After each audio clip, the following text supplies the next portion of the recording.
kaum Ad.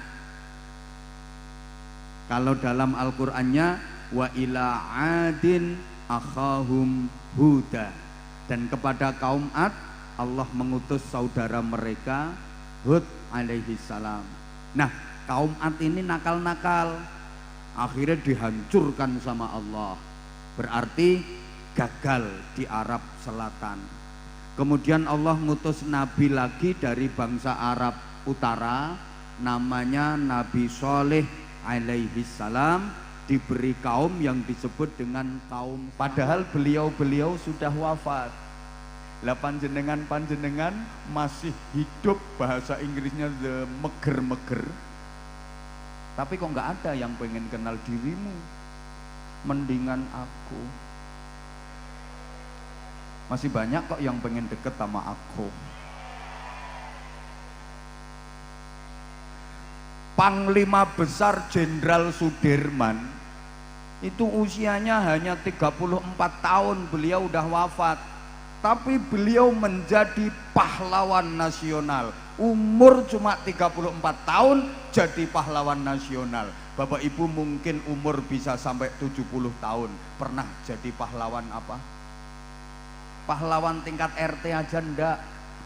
Jenderal Sudirman karena jasanya besar untuk Indonesia, sehingga nama beliau diabadikan jadi nama jalan-jalan utama di hampir setiap kota di Indonesia. Ada jalan utama yang namanya Jalan Jenderal Sudirman. Padahal umurnya cuma 34 tahun, namanya dipakai sebagai nama jalan utama. Umurmu mungkin bisa sampai 70 tahun, tapi namamu dipakai untuk nama Gang Buntu, gak laku.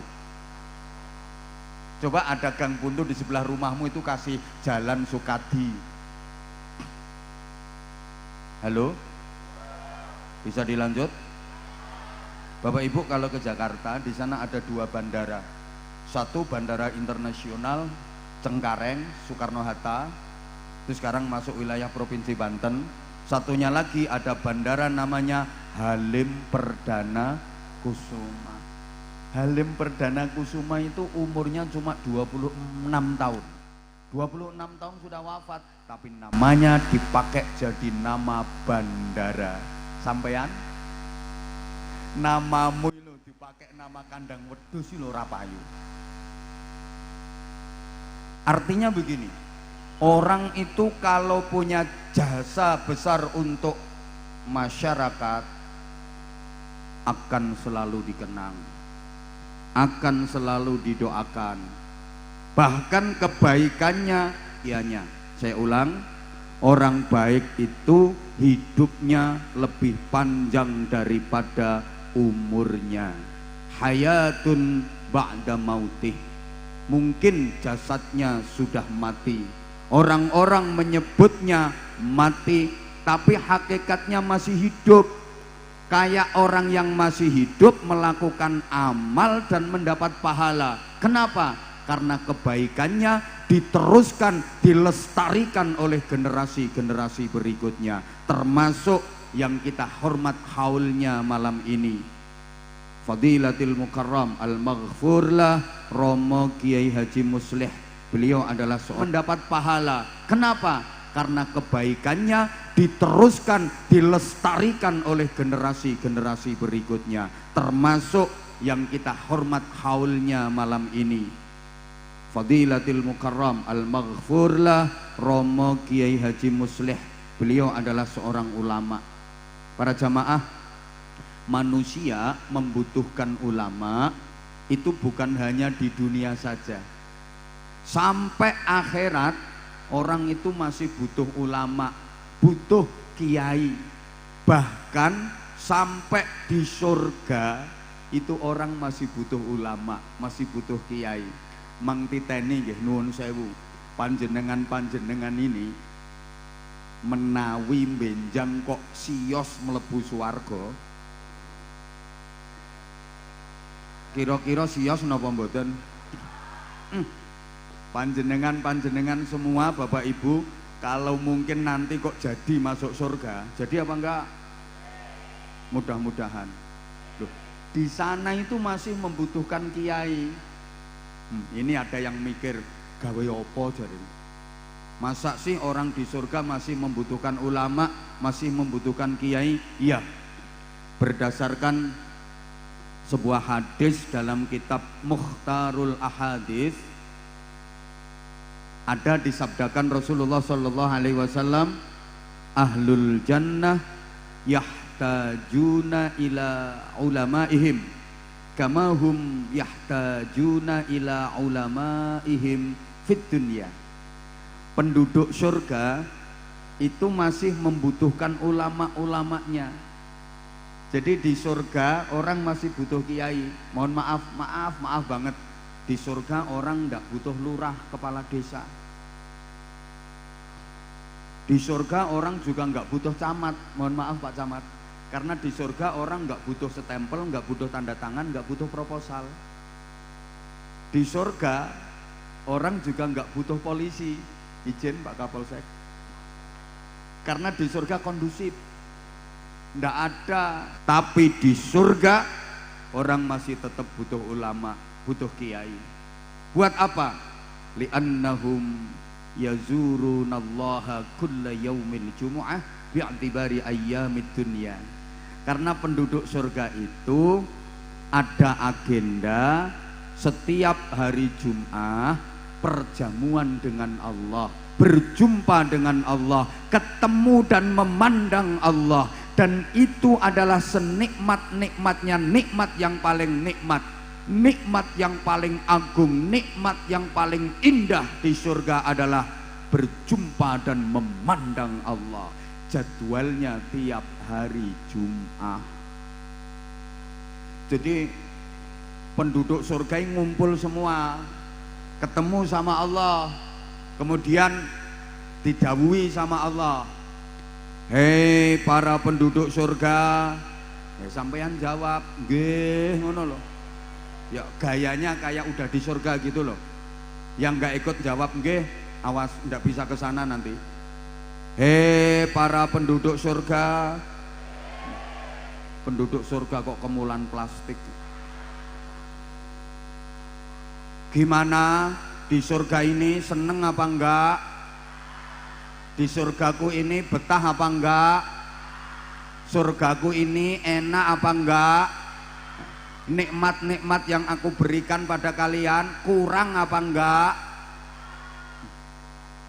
Ya orang ngono jawabannya penduduk swarga. Nah, ketika ditanya sama Allah, apakah nikmat-nikmat yang aku berikan pada kalian masih kurang?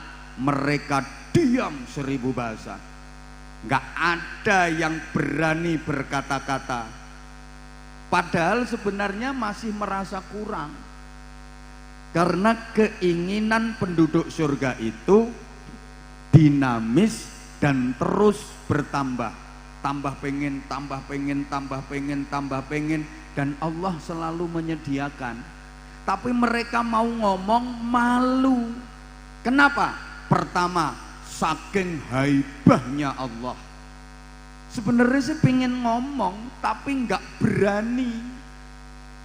Kayak gini loh, kayak gini. Kamu kan udah lama toh pengen ketemu aku. Misalnya ya, ada ibu-ibu yang udah ngebet banget, kapan aku bisa deket sama Abah Anzah? Pokoknya nanti kalau aku bisa deket sama Abah Anzah, aku mau ngomong gini.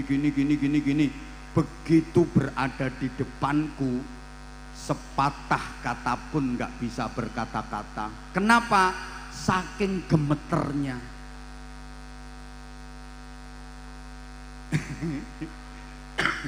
Itu contoh-contoh, ngapunten Bu, ngapunten. Contoh saja. Jenengan loh misalnya udah lama pengen ketemu Pak Presiden. Nanti kalau ketemu Presiden aku mau ngomong gini. Sebenarnya sih pengen minta ini. Tapi takut. Yang kedua, malu. Kenapa malu? Udah dikasih nikmat banyak banget, sementara sadar bahwa waktu di dunia dulu ibadahnya nggak seberapa. Maaf, orang Purwakarta, kecamatan apa ini? Purwokerto, kecamatannya Kedung Banteng. Maaf, orang Kedung Banteng ini ibadahnya kan nggak seberapa toh. Bahasa Inggrisnya orang bejaji. Lah, udah dikasih nikmat macem-macem, udah dikasih nikmat banyak banget, kok masih mau minta lagi? Malu. Sadar dulu waktu di dunia sholat juga nggak pernah khusyuk, rawatib, qobliyah, ba'diyah nggak pernah, malam nggak pernah qiyamul lail, nggak pernah tahajud, sholat duha juga nggak pernah. Bahkan ada yang sholat maktubah, sholat fardu aja itu harusnya sehari 5 kali dirubah jadi 5 hari sekali. Jadi kadung kumat sholatnya diropel, usolli fardhu subhi wal duhri wal asri wal maghribi wal isya'i keroyoan lillahi ta'ala.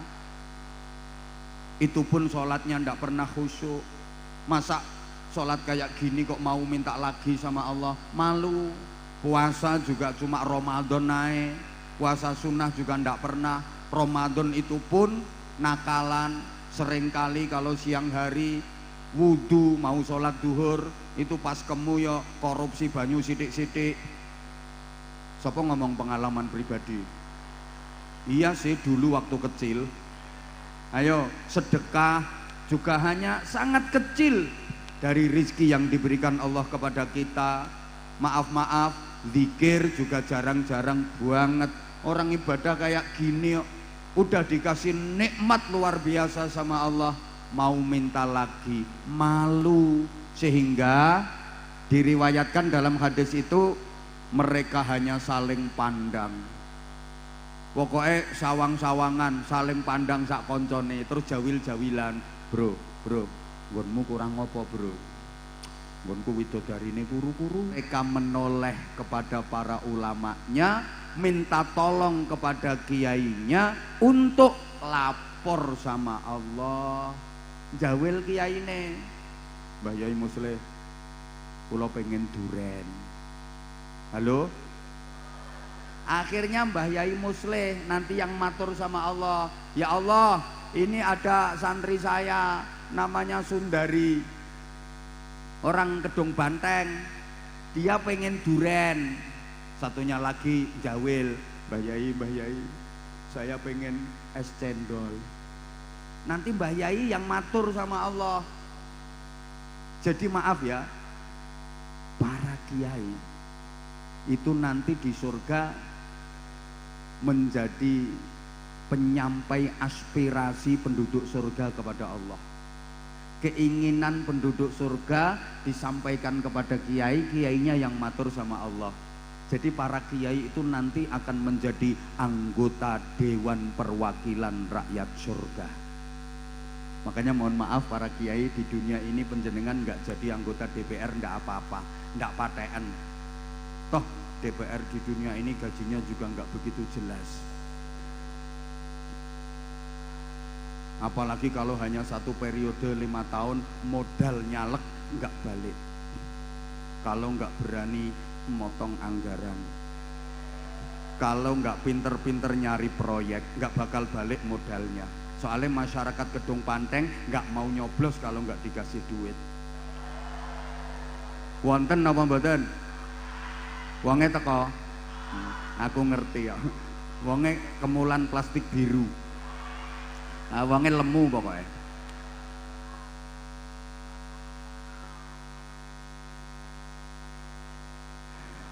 Nah, ngapunten. Lah DPR penjenengan besok ya Mbah Yai Musleh.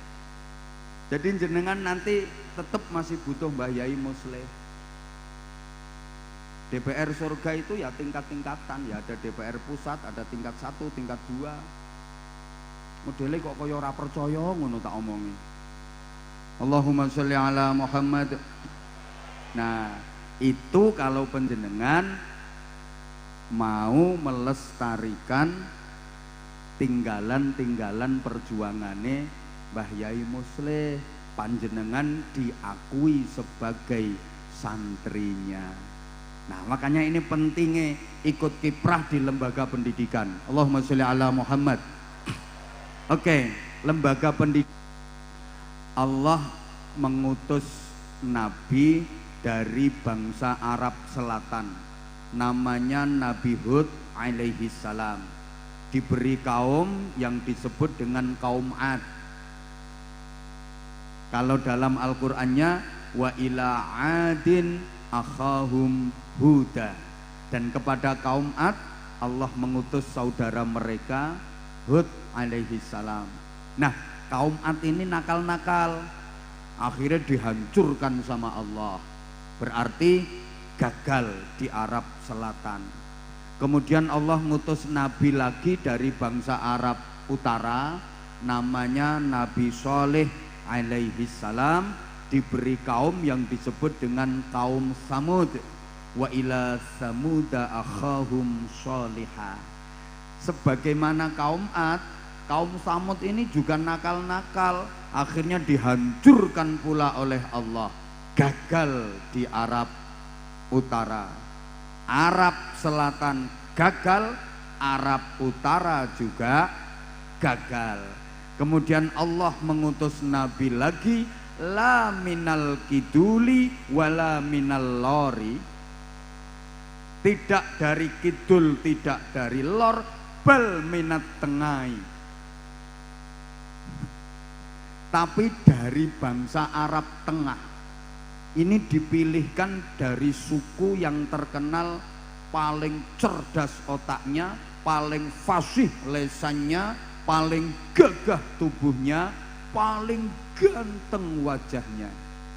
Nabi pilihan itu adalah Ibrahim alaihi salam. Dan nabi-nabi setelah Ibrahim semua adalah dzurriyyah, anak keturunan dari Nabi Ibrahim alaihi salam. Makanya dikatakan ma arsalallahu rasulan illa wa hasanal wajhi. Allah tidak mengutus seorang nabi pun kecuali berwajah ganteng. Semua nabi itu ganteng-ganteng. Nah, kalau sekarang al ulama warasatul anbiya, kiai itu pewaris nabi, maka roto-roto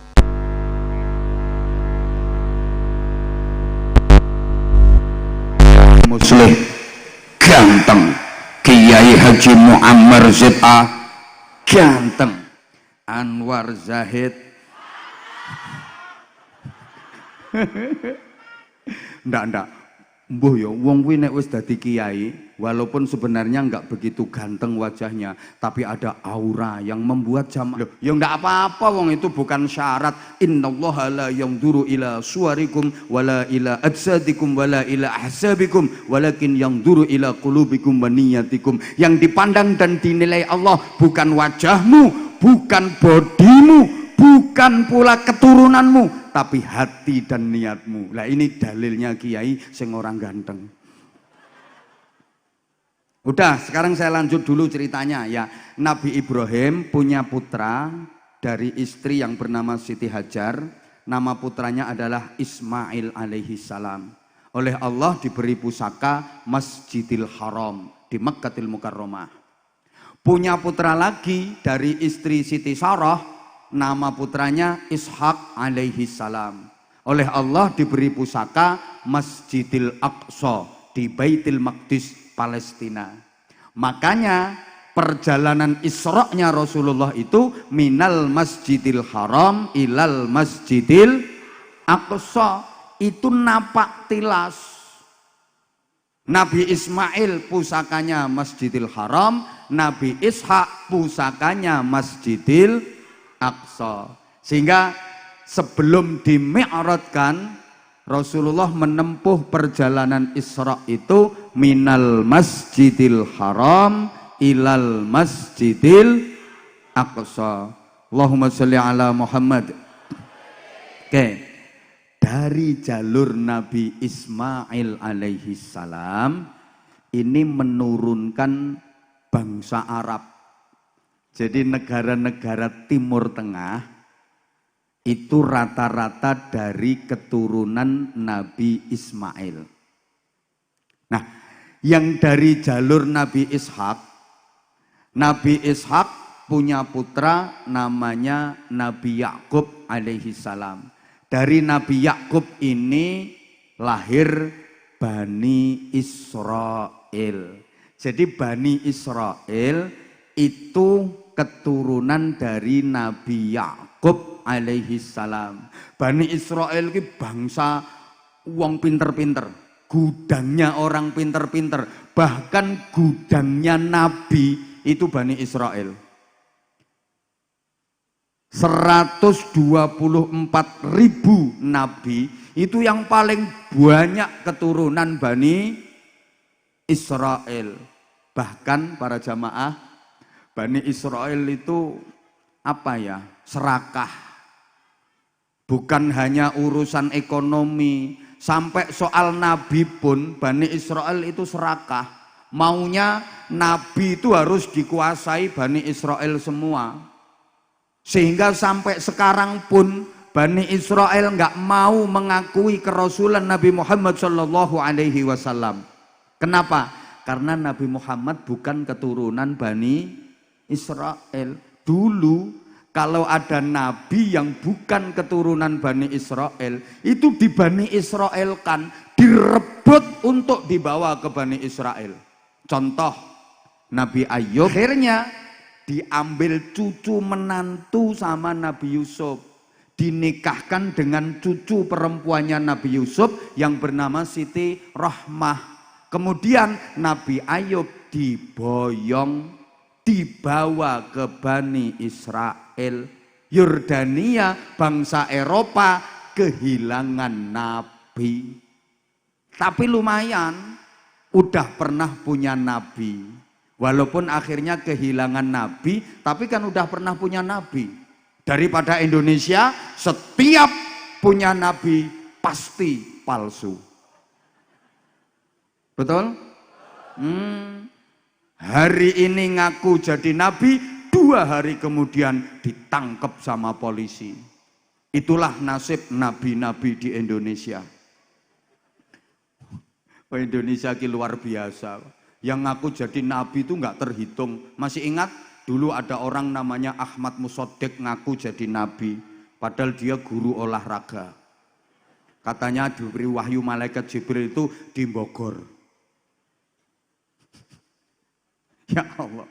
Bahkan ada perempuan namanya Lia Aminuddin dulu ngaku jadi nabi. Lama-lama dia malah ngaku jadi malaikat Jibril.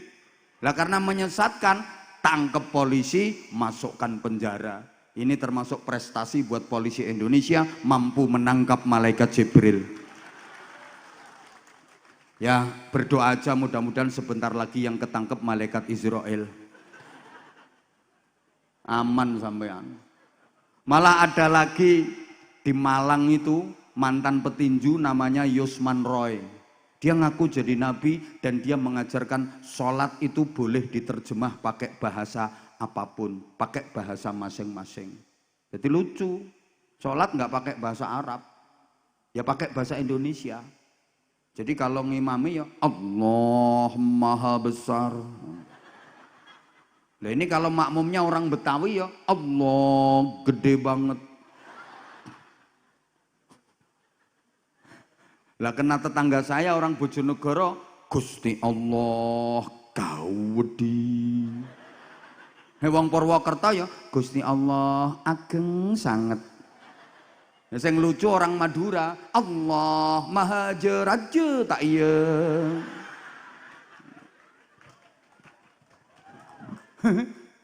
Udah. Nah, Israel itu bangsa wong pinter. Grand maker. Dari yang merasa nggak ikut nyumbang tolong nggak usah cerewet ya. Ini habis hujan jadi ngajinya nggak usah lama-lama. Pokoknya ini saya tambah 15 menit lagi. Sopo ngomong ngenteni ket bar maghrib. Yang nyuruh siapa? Kok iya. Oke. Saya lanjut dulu. Runutan dari masjid, Masjidil Haram, Masjidil Aqsa, Nabi Ismail, Nabi Ishak, turun sampai Rasulullah Muhammad Sallallahu Alaihi Wasallam. Nggak lepas dari masjid. Buktinya Rasulullah Isra Mi'raj ya minal masjid ilal masjid, dari masjid ke, bahkan Nabi hijrah ke Madinah, nyampe perbatasan langsung bangun masjid yang kemudian diberi nama Quba. Dan ini adalah masjid yang pertama kali dibangun dalam sejarah Islam, namanya Masjid Quba. Masjid Quba itu masjid yang menjadi kebiasaan Rasulullah bermalam minggu. Jadi Rasulullah niku nggih malmingan, malam mingguan. Tapi lek malam mingguan Rasulullah kemana? Ke Masjid Quba. Setiap Sabtu sore beliau udah persiapan wudhu dari rumah, kemudian pergi ke Masjid Quba.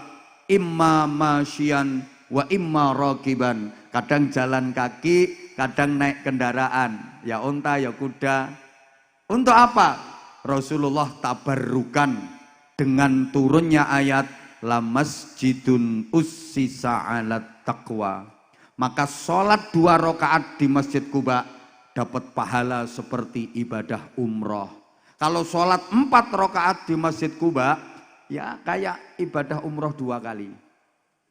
Yang ikhlas hadir di majelis ini sampai nanti acara selesai, saya doakan mudah-mudahan bisa ke sana. Ke sana itu tangan saya kemana? Itu kulon. Bener berarti. Adik iki hujan turun jadi termasuk saah mustajabahnya doa. Mudah-mudahan diijabah oleh Allah. Semuanya dimudahkan untuk menjalankan umroh. Saya akhir-akhir ini nggak berani mendoakan jamaah untuk haji, nggak berani. Karena sekarang haji sabar antrinya itu loh sekarang. Wong antriannya udah 40 tahun. Lah kalau panjenengan sekarang umurnya 60, daftar sekarang, ikut reguler, berangkatnya 40 tahun lagi, berarti umurnya sampean wis 100 tahun. Tekan pora. Wong ketoke ana sing kurang 2 minggu. Wonge lemu pokoknya. Sing lemu langsung mereng. Dipikir kalau udah mereng dadi langsing, yo ndak, lemu yo panggah lemu. Kenapa ya orang lemu itu kalau selfie atau foto bareng nggak berani no tengah, mesti manggone pinggir karena bisa mereng. Neng tengah yo jebablah ngebeki lawang. Allahumma sholli ala Muhammad. Masuk ke jantung kota, Rasulullah juga bangun masjid, nyari tempat yang strategis untuk bangun masjid yang sekarang kita kenal dengan Masjid Nabawi. Para jamaah, orang itu kalau ke Masjid Nabawi yang paling dicari-cari adalah raudhah. Mana raudhahnya? Kapan ke raudhahnya? Dan sekarang untuk bisa ke raudhah nggak mudah, harus pakai tasreh, surat izin dari muassasah. Kalau nggak dapat tasreh, nggak bisa ke raudhah. Gini ya ceritanya. Masih sabar? Oke, boleh saya sambil duduk? Nyuwun izin nggih para sesepuh, para kiai, pengurus yayasan semuanya, Pak Kapolsek, mohon izin semuanya saya duduk. Karena kalau berdiri terus ya keju. Gini, selesai membangun Masjid Nabawi, nggak keluar doa istimewa. Tapi setelah Rasulullah menentukan tempat dengan sabdanya, ma baina baiti wa mimbari raudhatun min riyadil jannah. Tempat antara rumahku sampai dengan mimbarku adalah taman di antara taman-taman surga. Kenapa yang disebut raudhah hanya tempat itu? Kok bukan seluruh bangunan masjid disebut raudhah? Nanti saya sampaikan kapan-kapan. Selesai menentukan raudhah, Nabi berdoa dengan doa istimewa yang diamini oleh sahabat. Ma ja'alta bi Makkah minal barakah. Mohon maaf ya, saya agak banyak dalil. Karena ini lagi rame-ramenya penceramah harus punya sertifikat. Jadi kalau nggak dapat sertifikat nggak boleh ceramah, artinya nggak bisa ngaji. Tuh. Jadi sekarang ceramah itu Masya Allah harus ekstra hati-hati karena banyak dicari-cari sama netizen-netizen yang maha benar dengan segala firman-Nya. Udah nggak usah mancing-mancing perkara, itu mancing-mancing masalah. Ayo. Doanya Rasulullah, ya Allah, jadikanlah Madinah ini barokahnya 2 kali lipat dibanding Makkah. Yang doa Rasulullah pasti diijabah. Maka meskipun Makkah itu ada Ka'bahnya, barokahnya lebih besar Madinah. Bagi Bapak Ibu yang udah pernah haji atau umroh, insya Allah bisa merasakan di Makkah itu nikmat, nyaman, damai. Tapi di Madinah jauh lebih nikmat, jauh lebih damai, jauh lebih nyaman. Betul? Alah gaya murung tau merono jawab betul. Loh memang iya. Suasana lho ning Mekah niku wis seneng banget, nikmat, indah, tentrem, bahagia, apalagi di Madinah. Lho kula piyambak niku Bapak Ibu, lek empun ten ngene Madinah niku rasa-rasane uga arep mulih. Wis kepingine tinggal ning kono selamanya. Nikmat wis ning kono ora mikir jadwal pengajian, ora mikir nukokne beras bocah-bocah. Nikmate luar biasa. Duh, Mekah punya Ka'bah, iya, Madinah punya Rasulullah Muhammad sallallahu alaihi wasallam. Loh, kenapa Madinah lebih besar barokahnya daripada Mekah? Mekah itu simbol amal, Madinah simbol ilmu. Amal dengan ilmu lebih utama ilmu. Al-ilmu bila amalin yakun, wal amalu bidunil ilmi la yakun. Itu kok mantuk-mantuk ngerti artinya pora? Enggak ngerti artinya, malah bingung kayak penceramah. Ilmu tanpa amal tetap jalan, tetap ada. Tapi amal tanpa ilmu enggak sah, enggak diterima. Makanya fadlul alim alal abid ka fadlil qamari lailatal badri ala sairil kawakib. Kapok bene kei dalil ae dianggap ra iso ngaji kok. Halo? Maaf ya. Keutamaan orang berilmu dibanding ahli ibadah yang tidak berilmu itu seperti keutamaan rembulan di malam purnama dibanding bintang gemintang. Artinya ketika bulan purnama muncul maka semua bintang redup cahayanya. Betul? Mbah gak semangat tok. Dilanjut apa enggak ini? Nawalladzina la ya'lamun. Tidak sama orang pinter dengan orang bodoh. Sekarang jangan bilang goblok.